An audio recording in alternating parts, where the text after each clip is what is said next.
Pues mis estimados amigos, me encuentro con un gran amigo, con un gran hermano, con un gran periodista, cronista del rock en México. Él es Javier Hernández Chelico, brother, a quien mucho le agradezco su tiempo para esta entrevista, que va a girar esencialmente en torno a esta obra colectiva que recién publican, que se llama El Tianguis Cultural del Chopo, historia y presente de un espacio cultural urbano. Es una obra muy reciente donde Chelico forma parte de la lista de autores.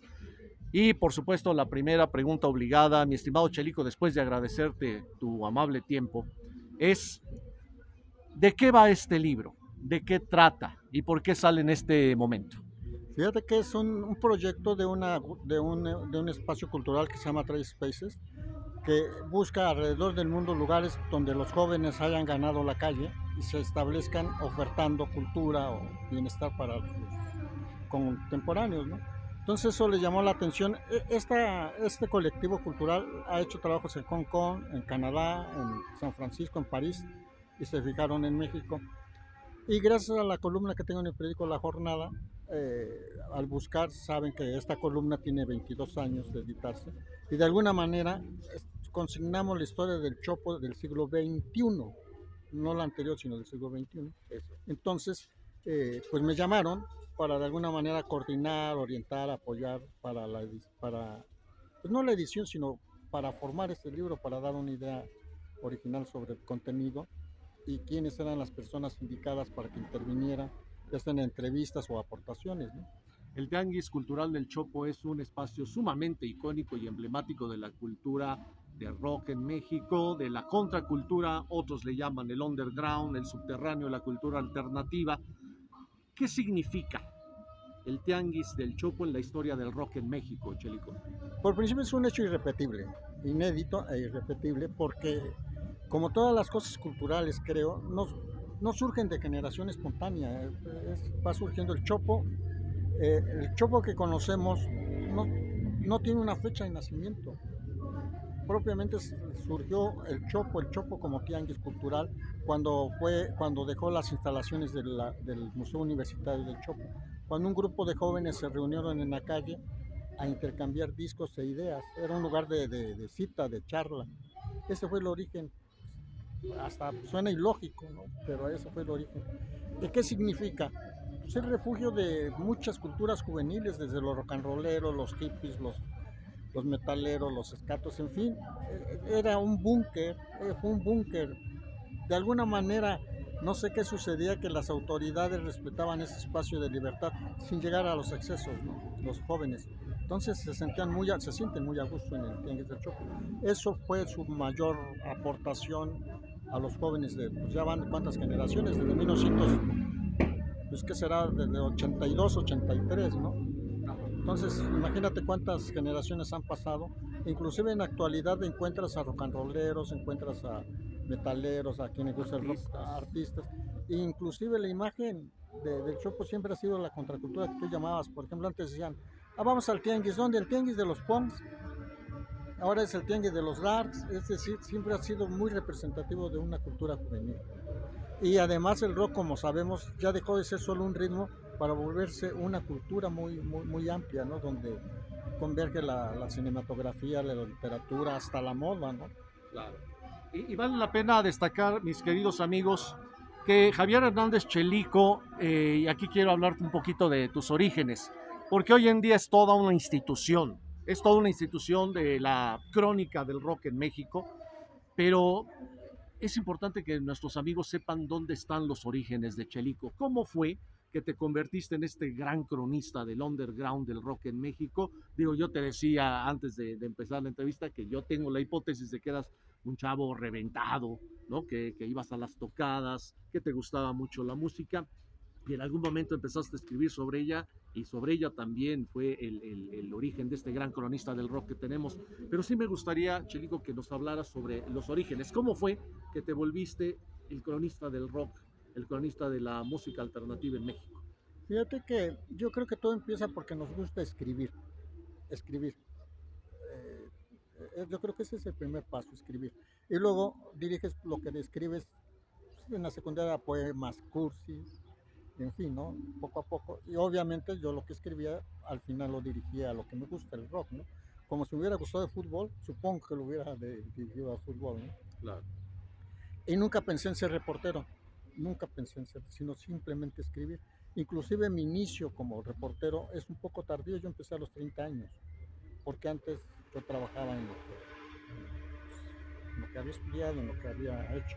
Entonces a los 30 años me presenté en una revista que se llama Conecte. Sí, muy famosa, emblemática, Yo creo icónica. que es una revista que más tirado tinta sobre rock, muchos personajes. Conecte ha sido el taller de varios reporteros que ahora son famosos. Y ahí fui a Conecte y es un poco simpática mi entrada porque intenté como 3 veces llegar y la primera vez me detuve y pregunté por unos discos en lugar de ir a solicitar trabajo, y la segunda vez de plano me rajé y me salí sin preguntar, y la tercera traté con el mero director de Conecte, me aventé y pregunté por él y me metí a su cubículo. Llegué con José Luis Pluma, Claro. y llegando con José Luis Pluma le digo, oye, yo ya lo conocía, por supuesto, él no, a mí. Y le digo, oye, fíjate que traigo una nota, y me dice, vámonos. Y que todavía no entro y ya me está corriendo José Luis. Dice, ya, dice, vámonos. Y bajando, ya en la calle, me dice, es que estoy en una cantina y no puedo atenderte ahorita. Pero vamos a la cantina. Fui a la cantina. Y para mi sorpresa, estaban dos de mis ídolos, los hermanos Rodríguez González del grupo Enigma, que eran mis ídolos en la mesa con José Luis Pluma, y un reportero reconocido ya desde entonces, Antonio Malacara. Llegué en el momento justo con mis ídolos y me rechazaron mi primera nota porque ya era extemporánea, ¿no? ¿De qué era la nota, te De acuerdas? que sí, de que el Vaticano había perdonado a los Beatles y ya iban a programar una de sus canciones. Ah, ok. Entonces a mí me parecía simpático, ¿no? Que Claro, ya claro. John Lennon había sido perdonado, pero sí reconozco, estamos hablando del 84, ¿no? Claro, Reconozco que sí, ya la nota ya la habían saboreado muchos, ¿no? claro. Y me dijo el que sería mi jefazo durante unos 15 años, dice, no, es que ya está tratada la nota. Dice, pero necesito un fotógrafo. Y yo en el trabajo, yo me dedicaba a la construcción, y en el trabajo que tenía yo era residente de obra y llevaba mi equipo fotográfico para llevar mi bitácora de la obra. Y le dije, yo soy fotógrafo. Y en aquel tiempo sacar 2 cuerpos y 3 lentes era así como, Wow. ¿sí? Me dice, no, pues necesitamos un fotógrafo, te quedas de fotógrafo. Y me quedé en la revista Conecte de fotógrafo. Mis primeras órdenes fue ir a sacarle fotos a Alfredo Díaz Ordaz, a Memo Briceño y a Omar Jasso, que estaba haciendo la música para el Mundial del 86. Omar Jasso, no sé si por ahí lo conozco. Sí, claro. Él hizo la música para el Mundial del 86. Claro. Esas fueron mis primeras órdenes como fotógrafo. Las eché, pero lo mío era redactar, escribir. O sea que fue un poco, digamos, accidental, ¿no? La entrada sí, Sí, sí, claro. pero lo que yo quería era ser redactor, ser reportero, de escribir, pues. ¿Y en qué momento empezó? Como a los 2 años, fíjate, duré de fotógrafo y yo le insistía, no traigo una nota, pero me dijo José Luis del principio, es que mi staff ya está completo de redactores. Pues mándame notas, hasta que le mandé una nota, fui a Aguascalientes de casualidad, y ahí había tocado, fue en el 85 ya, y ahí había tocado Rodrigo González en un lugar que se llama el Café de los Artesanos, se llamaba. Y un cuate de la universidad había grabado el concierto y me lo roló. Entonces entrevisté a este chavo y hice una crónica de aquel concierto y de la cinta grabada. Acaba de fallecer Rodrigo González. Claro. Esa fue mi primera nota. Ah, Pues sí, porque recién fallecido Rodrigo y el concierto inclusive después se editó un disco con ese contenido del claro. toquín del Café de los Artesanos en Aguascalientes, en vivo. Esa fue mi... Y después José Luis me tuvo la confianza que me dio chance de hacer comentarios sobre discos y meter una entrevista semanaria. Bien. Ahí fue como mi campo de entrenamiento para redactar entrevistas y comentarios de discos. No quiero decir críticas, sino comentarios de discos. Claro. Y afortunadamente me fue bien, porque logré entrevistar por primera vez, no sé, a Santa Sabina, bueno, mis primeras entrevistas a Aragán, varios, que la primera vez que salían a Café Tacuba, que salían en una revista, yo tuve la oportunidad o de sacar foto o de sacar entrevista como como el inicio de carrera de muchos, ¿no? Y me hice pues de gente conocida como que yo admiraba. Ese reportero, sabes, que te acerca a veces a... Claro. Entonces conocí a Jaime López, conocí a muchos, a José Cruz, a muchos que eran amigos. Y fui a conciertos desde el inicio de Ocesa, Billy Joel, CC Top, Bob Dylan, todos esos de principios de Ocesa, todos finales del siglo XX, como fotógrafo. Claro. Y déjenme decirles, mis estimados amigos, que yo en lo personal admiro mucho a Chelico. Es una persona que escribe muy bien, muy sabroso, tiene muy buena redacción, muy buena sintaxis, pero además es muy accesible su lectura. No se la pierdan, por favor, en la jornada. De hecho, tu columna se llama En el Chopo. Y constantemente está haciendo análisis, está haciendo críticas, está presentando nuevos materiales, está dando su opinión. Haces muy buenas crónicas. Esta entrevista también es en parte un homenaje a tu labor periodística. Perdón que te lo diga porque sabes que te admiro mucho, sabes que te leo constantemente, pero además quiero que les platiques a nuestros amigos tus orígenes también, porque eres de los sobrevivientes de Avándaro. Y fuiste de los primeros que fue a los primeros conciertos que se dieron de grupos extranjeros en México. Si mal no recuerdo, estuviste cuando vino Queen a Puebla, creo que también cuando vino Police, asististe a esos primeros conciertos, pero además lo más importante, estuviste en esta gran experiencia colectiva que fue Avándaro. Y aquí estás. A Vándaro, sí fui a Vándaro, tuve la oportunidad de ir a Vándaro. No hay nada que comentar porque casi todo están comentado, inclusive algunos que ni biológicamente pudieron estar en Avándaro ya inventaron su historia, entonces ya es historia vieja Avándaro. Yo por supuesto tengo mis recuerdos que no son nada interesantes, nada sobresalientes, porque fue un caos Avándaro, ¿no? En el buen sentido de la palabra. Sí, sí, claro. Claro, mal organizado. Sí, 300,000 personas. Bueno, pero sí tengo mis recuerdos, ¿no? Muy, muy claros de Avándaro. No fui al de Police. ¿Ese fue en donde? ¿En Querétaro? No, el de Police aquí en Ciudad de México, en el Hotel de México de aquel tiempo. Ah, ok. Pero sí fuiste al de Queen, ¿no? Al de Queen, sí, en que Puebla. también creo que estuvo mal organizado, ¿no? O tuvo algunos problemas de sonido. ¿Tú cómo lo sentiste? Porque fue de las primeras veces que un gran grupo de rock, digamos, pisaba México, ¿no? Fíjate que yo creo que lo que debe caracterizar a un reportero es la sinceridad y no volarla, ¿no? Eso. Yo, por ejemplo, de Queen tengo también muy vagos recuerdos. ¿Por qué? Porque yo no era reportero en aquel tiempo, yo vivía en provincia y vine exclusivamente a ver a Queen, que no era mi grupo favorito, obviamente, porque yo vivía en provincia. Entonces en el camino fuimos echando tragos, llegamos al festival, al concierto de Queen, nos fuimos a las tribunas para seguir a gusto tomando. O sea, así que yo te diga esto, aquello. El audio obviamente ya nos llegaba muy, muy de rebote, ¿no? Pero fue una experiencia en todo sentido, ¿no? Ver cómo hasta la fecha el público a veces no está preparado para grandes conciertos. Okay. Porque bueno, también hubo pues, relajo, ¿no? Claro. Al primero que asistí fue al Estadio Azul, que antes se llama Ciudad de los Deportes, Sí. el Estadio Ciudad de los Deportes, donde estaba anunciando un grupo pop local que se llamaba Union Gap, los Beards y los Tijuana Five, en el estadio que luego fue del Cruz Azul o algo así. Fue el primer concierto masivo que fui. Abrió Tijuana Five, puro fusiles, bueno, así le decimos, puras canciones de los Beatles de aquellas épocas. Y luego siguió los hermanos Castro, todo disparejo, ¿no? Y luego subieron los Bears, que yo los conocía porque eran los intérpretes casi de Bob Dylan, ¿no? Claro. Ya no subieron Union Gap porque el público, los asistentes invadieron el escenario, quitaron los focos, ya no subió Union Gap. Fue mi primer concierto y yo lo vi casi normal, ¿tú crees? No me alarmó el relajo y que ya no haya tocado Union Gap. Yo creo desde ahí me acostumbré. Y luego como fotógrafo, pues descubrí Hoyos Funky. Era la pura onda, ¿no? Porque desde un compañero fotógrafo, es increíble que nos ven con nuestras cámaras y se abren y nos dejan pasar muy chido. Sí. Y sí, en realidad te veían con la cámara. Ajá. Y los chavos muy a buena onda te dejaban pasar. Y pues esas son las vivencias de un reportero. Claro. Y claro, como no estudié la carrera propiamente de comunicación y otra cosa, Entonces tuve que tomar diplomados sobre géneros periodísticos, sobre todo, ¿no? Sobre géneros periodísticos.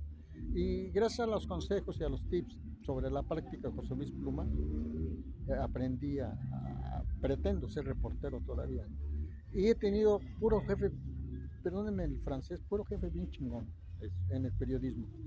José Luis Pluma, después estuve con César en el Nacional, me fui al Nacional, y también estuve con José Luis, bueno, José Luis Martínez Salazar, que ha hecho la mejor sección de espectáculos, yo creo, en los últimos 50 años en México.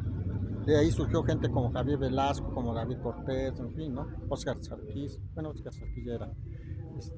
Y César Silva, ¿no? Que fue mi jefe también. Después llegué a la jornada con Fabricio León, que es premio nacional, es un buen fotógrafo, es una persona que enseña a base de fuerza, no tiene problemas de autoridad, pero es muy generoso. Entonces, pues he tenido buenos maestros para ejercer el periodismo. Oye, como parte de esta crónica viva, porque finalmente también eres una memoria viva, Chelico, te han tocado muchos cambios, tanto políticos, tecnológicos, en cuanto a la también creación y difusión de los materiales, es decir, lo has vivido, lo has vivenciado, lo has narrado. Obviamente de Avándaro y toda esta cultura del rock, de la gran contracultura, del sexo, drogas y rock and roll, a lo que nosotros vivimos hoy en día. ¿Cuáles han sido los principales cambios que tú has visto en el movimiento del rock en México? No sé, en cuanto a temáticas, en cuanto a estilos, en cuanto a problemas de difusión, en cuanto a creación de bandas y desaparición de bandas. No sé, es todo un mundo, es todo un mundo. ¿Cuáles han sido los cambios más acuciosos, los más notables que tú has visto en el movimiento del rock en México? Fíjate que el movimiento del rock es cíclico. Desde el principio el rock and roll sufrió represión, indiferencia, falta de difusión, desde el rock and roll. Cuando el rock and roll surgió con los Locos, con los Teens, con todos estos grupos, ¿qué sucedió? Las disqueras, las personas del dinero deshicieron las bandas y los volvieron solistas. Fue el primer golpe al rock and roll. Porque al volver solistas a Enrique Guzmán, a César Costa, Manolo Muñoz, los grupos como bandas desaparecieron o cayeron. Entonces, ¿dónde se refugiaron? En los cafés cantantes. ¿Qué pasó con los cafés cantantes? Los clausuraron. El rock siempre, digo que es cíclico, ¿no? No hay cambios, sino es circular todo esto. Así ha sido el rock y así será, ¿no? Surgen nuevas propuestas, algunas escandalosas dentro del rock, otras medianas. Entonces, no hay nada así que digamos novedoso que haya cambiado el rock. No, yo siempre lo veo como un círculo en las propuestas políticas, sexuales, vivenciales. Por ejemplo, después de, imagínate en los años 60, en 1960, que un chavo de 18 años dijera, y aunque digan los betarros, música infernal, eso era una herejía decirle eso a los mayores de edad, porque no había jóvenes, de niño pasabas a adulto. Entonces era enfrentarse con la sociedad. Y luego, por ejemplo, en los 70 Love Army diciendo, oye Cristo, no regreses, no te vayan a rapar. Y así sucesivamente, ¿no? Y luego hubo prohibición para los grupos de rock, no había lugares donde tocar, en fin. Y los empresarios se han apoderado siempre de lo más comercial. Ahorita el ejemplo más claro, que creo que no se había dado, es que grupos que no han grabado en 5, 10, 15 años son los que llenan estadios, son los estelares, está el Tri, está Maldita Vecindad, está Caifanes, está Maná, que no tienen discos recientes y son los que llenan los estadios. Ese sí es un hecho para mí inédito, porque antes para que llenaras el requisito de una tocada grande era tener un éxito reciente y ahora no. Ahora si te das cuenta los grupos que estoy nombrando llenan estadios. Era importante esta pregunta porque en efecto, por lo general siempre en las crónicas del rock and roll, el rock se asocia con una actitud un tanto crítica, de beligerancia social, de inconformidad, y de una u otra manera canalizaba justamente el espíritu de rebeldía de los chavos. Hoy en día tú ves que hay propuestas de esa naturaleza en el rock actual. Dicho sea de paso, no vemos nuevas bandas que estén pegando duro, y más bien estamos viviendo de la nostalgia, tú bien lo dijiste.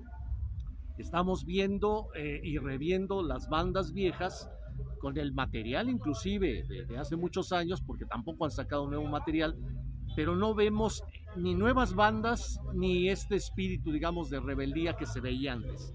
¿Es así o es una impresión equivocada de mi parte? Yo creo que no es del todo cierto, fíjate. Ahora son otros canales los que lanzan a los grupos. Ahora las redes.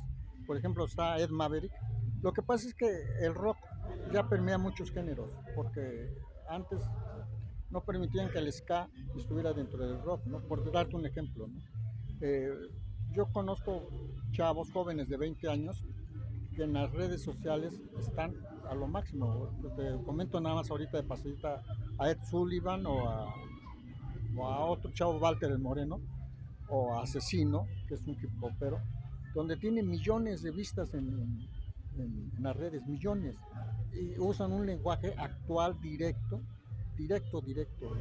Unas canciones amorosas donde hablan el término que usamos en el barrio, ¿no? En lugar de hacer el amor, usan el término que usamos en el barrio. Un lenguaje muy directo. A lo mejor para los exquisitos les puede ser muy simplista la música. A mí no se me hace simplista porque algunos tienen influencia de Johnny Cash, por ejemplo, ¿no? Entonces, pues yo creo que no, lo que sucede es que los canales para darlos a conocer cambiaron, Eso.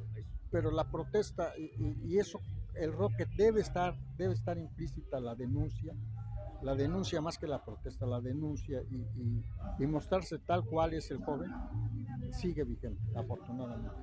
Ya no nos llega tan fácil como antes, pero allí están los chavos. A mí me da mucho gusto que haya ese tipo de gente, ¿no? Es uno de los trabajos que conseguimos los reporteros que no somos mediáticos. Por ejemplo, a mí no me, bueno, sí me interesa, por supuesto, ¿no? Pero ¿para qué cubro a Caifanes si Caifanes lo cubre todo el mundo? ¿Para qué cubro a Alejandro, al Tri, perdón, si todo el mundo lo cubre, ¿no? Entonces mejor busco por ahí o me llega cosas como las que te platico. He tenido la oportunidad de entrevistar, por ejemplo, a Asesino, a esos que te mencioné, pues para conocer si su propuesta es espontánea, real o es una fabricación estilo Luis de Llano, ¿no? Prefabricada con sus grupos, ¿no? Y son genuinos los chavos. Hasta ahorita no he descubierto a alguien que sea prefabricado. Y eso me da mucho gusto. Desafortunadamente no llega a las masas. Eso. O afortunadamente. O sea, se siguen moviendo, digamos. Fíjate qué interesante, mi estimado Javier. Justo por eso te lo preguntaba, porque en el mundo del Internet, donde uno se podría estar incluso saltando a las grandes disqueras, uno podría pensar que hay mayor difusión de ese material. Tú nos has mencionado algunos grupos que son de tu agrado, que son de nueva generación y habría que buscarlos. Pero por eso te preguntaba de los cambios. Antes la difusión era muy compleja, comenzando por el fichaje de las disqueras, ¿no? Que además se manejaban como tú lo decías, con criterios un poco medio amafiados, ¿no? Gandalles. Hoy que inclusive se pueden saltar las disqueras y hay muchos estudios donde la gente puede hacer sus propias grabaciones, inclusive ecualizarla con la computadora, uno podría pensar que con esta maravilla tecnológica la producción tendría que ser un poco más fácil o al menos la difusión un poco más fácil y pareciera que no, Cheli. Es Fíjate, una paradoja, ¿no? a mí me llama mucho la atención eso, paradoja, a lo mejor es paradoja. Fíjate que yo no creo en el maniqueísmo, es decir, las disqueras no son lo malo que todos piensan. Para llegar a grabar a una disquera debes tener una calidad mínima como músico, casi era una prueba. La disquera no grababa cualquier improvisado. Eso era, para mí era un hit, ¿no? Que las disqueras no escucharas a un músico improvisado que desafinara, en fin, ese es el mérito. Ahora, perdonen la franqueza que tal vez juzguen descaro, son negociantes, Claro. no son beneficencia ni son instituto de cultura para seleccionar, en fin, yo justifico, no, no lo comparo al 100%, pero justifico la actitud de las disqueras. Sin disqueras no existía el Led Zeppelin, no existían los Stones, ¿no? Claro. En fin, ¿no? Bob Dylan, ¿no? Entonces las disqueras tienen su porqué. Y ahora, entrando otra vez usando el término paradójicamente, todo lo que hacen los jóvenes no está bien hecho. Porque si algo tienen los artistas es un ego cabrón, de cualquier tipo, ¿eh? Hay chavos que están aprendiendo y ya se sienten los compositores del siglo y los ejecutantes les falta. y sus ansias por grabar los hace irse a cualquier estudio y los estafan porque todavía no saben grabar. Las prisas, el mundo que vimos es de una rapidez. Entonces muchos jóvenes se quedan medio camino porque todavía no están preparados. Y alguien ya me reclamó, dice que parece que no odio a los, que odio a los jóvenes, que no les tengo. Al contrario, yo vivo de los jóvenes, quiero mucho a los jóvenes. El dicho lo conocerás mejor que yo, que el que enseña aprende. Yo aprendo mucho de los jóvenes, mucho. Pero eso no quiere decir que debo de aceptar que todo lo que hacen está chido, ¿no? Entonces, hay chavos en la actualidad que no pueden ejecutar una canción de otro compositor grande, Bob Dylan, los Stones, los que tú me pongas, les parece que no, porque ellos hacen sus propias creaciones. Ya creen que ellos, ¿por qué van a tocar a los Stones o a los Beatles si ellos están creando? Y para mí eso se me hace una arrogancia terrible, ¿no? Este, entonces sí, yo creo que están en vías de, es un proceso todavía que los chavos acepten que necesitan cierta preparación, un camino que recorrer, y alguien que les diga, esto se llama tiempo, esto se llama afinación. Por supuesto no estoy hablando de la mayoría, ¿no? Pero hay muchos, muchos que... Entonces es que tocamos el tema de que agarras su Pro Tools, y ya grabas. Muchos lo están haciendo, pero sin el mínimo de calidad. Ya. Oye, mi estimado Javier, Javier Hernández Chelico, gran cronista del rock, que escribe en La Jornada, mis estimados amigos, a lo largo de todo este tiempo que lleva siendo cronista del rock, viviendo del rock, viviendo con el rock, ¿cuáles han sido las pérdidas de rockeros, rockeras, de grupos que más han pesado? Me refiero a personas que hayan muerto o bandas que hayan desaparecido. Tienes amplia experiencia al respecto, tienes esa memoria viva. ¿Cuáles tú dirías que son las grandes pérdidas que ha sufrido el rock en México, sea por muerte o sea por desaparición o desintegración de bandas? Fíjate que hace poco estaba pensando de que no les he guardado el debido duelo a muchos que murieron, a muchos que ya no están, pues por lo que acabamos de pasar, ¿no? Esta época pandémica. Entonces, siento que debía haberlos llorado, ese es el término, ¿no? Muchos. Claro, no nada más en estos últimos años, ¿no? Sino a lo largo de todos los años, de quienes han fallecido, si me han conmovido, Jorge Reyes, por ejemplo, ¿no? Probablemente van a subir nombres no muy conocidos, pero que son figuras estelares en el rock. Que no, no son conocidos, pues son estelares, ¿no? Estoy hablando así de los de bote pronto sí, que claro. Me llegan, está los hermanos Sergio González Rodríguez, no sé si recuerdes que un gran escritor que hizo Los huesos en el desierto. Él formaba parte del grupo que se llama Enigma, claro. Junto con sus otros dos hermanos, Pablo, Sergio, y el otro hermano, Carlos. Los tres ya murieron, lo cual también me conmovió. Yo trabajé mucho con Arturo Huizar, el de Luzbel, fuimos compañeros, socios en muchas cosas, también murió. Te digo que está Charlie, le digo Carlos, bueno, Charlie Montana, también que cercano a nosotros, que nos encontramos y nos decíamos carnal. Me decía carnal, le digo, no me digas carnal, porque me apenas con la banda. Así nos llevábamos de chido, ¿no? Porque a todo el mundo le decía carnal de Charlie. Y pues así de Roberto González, él compuso casi el himno rupestre que se llama El Huerto, también muy triste. No, muchos, ¿no? Está el de Isis, se me fue el nombre, Chucho Corona. Sí, el guitarrista. El guitarrista, en fin, todos ellos de alguna manera porque fueron cercanos, porque conviví con ellos, ¿no? Y pues gente que no son precisamente músicos, pero que estuvieron muy ligados en el rock and roll, como Ahumada. Ahumada estuvo muy cercano al rock and roll, hizo portadas, él organizó un concierto donde debutó Real de 14 y Botellita de Jerez. Entonces Ahumada, Manuel Ahumada, caricaturista de La Jornada, también que ya murió, también no yo, sino muchos lo consideran dentro del núcleo de rock and roll. Y compañeros reporteros que también se dedicaron a la fuente del rock, también se les extraña. Y está Paco Zamudio, que un cuate Ricardo Hernández, está Lalo Tex, Claro. Lalo Tex que fue mi yerno, porque iba a la casa y mi hija estaba chiquita, y cómo lo seguía, le decía, cálmate Lalo, como era muy tierno el Lalo, y mi hija pues estaba chavito, 2, 3 años, iba con Lalo, quién sabe cómo lo veía de tierno, si no era muy tierno, era un tipo yo lo quise mucho, Lalo Tex, fue uno de mis grandes amigos. Todos ellos sí, a veces sí hacen falta, y digo que a veces sí, yo sí reconozco a lo mejor sensibilidad, no soy tan fuerte, no sé si sea cursi, pero a veces sí, pues sí los extraño, fíjate, sí, digo que a solas he pensado que les debo pues una lagrimita por ahí, les debo un momento de recuerdo.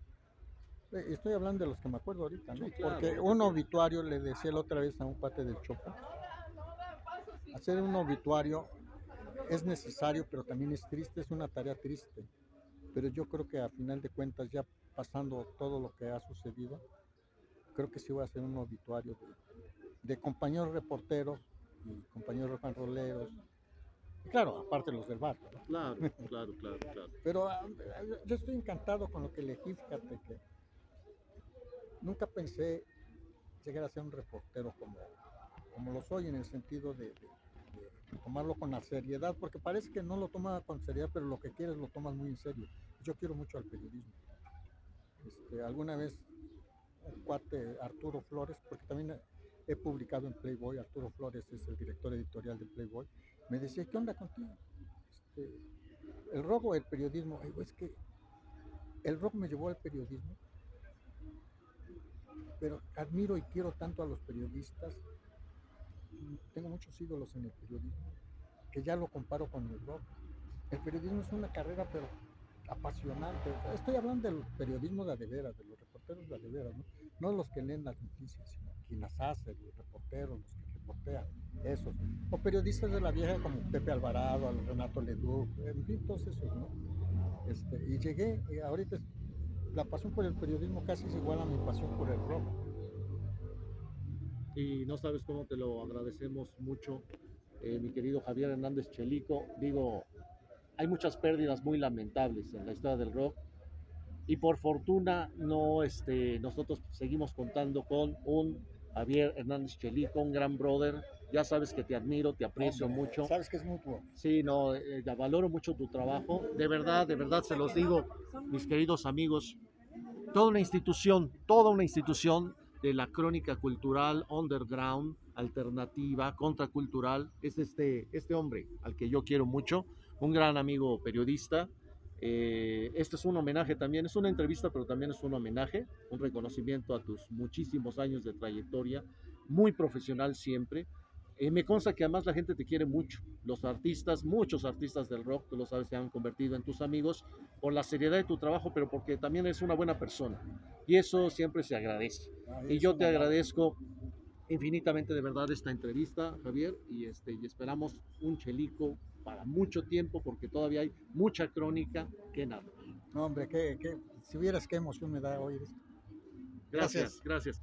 Pues es un placer, amigos míos, esta entrevista con Javier Hernández Chelico, y no se pierdan que es su libro, acá para no tapar, que lo pueden adquirir en la librería de La Jornada y también en el Chopo. Si mal no recuerdo, hay un stand que es de La Jornada, ahí también lo pueden adquirir. Está muy interesante, de verdad, es una crónica que además es gráfica, es escrita, muy buenas plumas, una de ellas es la de Chelico.